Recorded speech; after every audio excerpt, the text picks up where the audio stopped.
Hello, I am Fiona Citkin, and I am here with the next episode of Stories of My Life. This third episode is called Mama and Grandma. Well, my mama, Raisa Chertkova, was a pretty girl, the youngest of six kids in the family, three sisters and three brothers. Her beloved brother Simon became a civil engineer, brother Michael, a medical doctor. Her eldest brother, Lev Chertkov, used to be a big boss responsible for evacuating all machine building equipment from the city of Dnipropetrovsk to the east at the beginning of the Second World War II. They were evacuating equipment somewhere to the Urals, where the equipment could be adapted for war purposes. He managed to evacuate his family too, putting them on the last train leaving east. My future mother, grandmother, his wife, and three young kids. They had been placed on an open platform car in between the evacuated machinery covered with disguising cloths. They were happy to be there to evacuate. The train was running fast under heavy bombing of the fascist enemy. There were other dangers too. When the night fell, there came the bandits who jumped on a train when it slowed down at the turn of the railroad.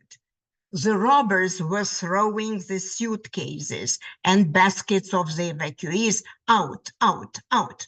My mom saw that, but was too terrified to even yell at them because she was holding on to her biggest pleasure, which was her newly minted university diploma.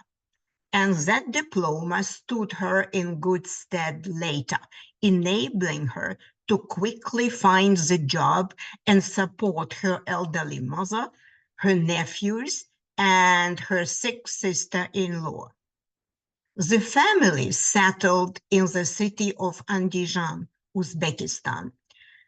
Those were the hungry, difficult war years, with the rest of the family being at the front in various roles. Only one brother and one sister of my mother survived the war. In 1945, my mother's surviving family members returned to the liberated Dnipropetrovsk, now called Dnipro, the city of Dnipro. Their old house stayed unruined, but it was all empty inside. No furniture, no nothing. Why? One by one, my grandma's neighbors came along to say they were sorry for taking out all furniture to burn and keep warmer in their homes. Food and fuel were hard to find in war times, you know? What's new? We have what we have. As far as I remember, my grandmother Sonia had always had a good relationship with her neighbors. She lived in the part of the city called Kaidaki, the solid blue-collar area. Simple, good-hearted people, true Ukrainians lived there.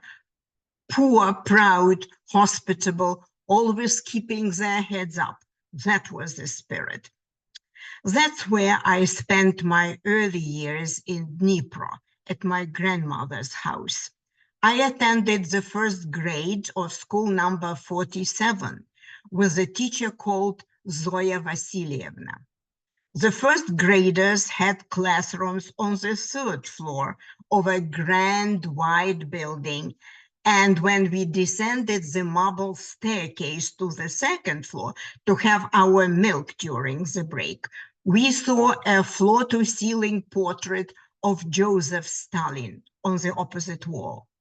The huge red slogan next to it proclaimed, "Religion is the opium for people."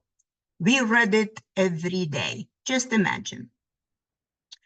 I remember distinctly that when, years later, me and my cousins visited Grandma in summertime, Grandma would always take me and my cousin Lucia by hand and take us for showing off to her neighbors with great pride.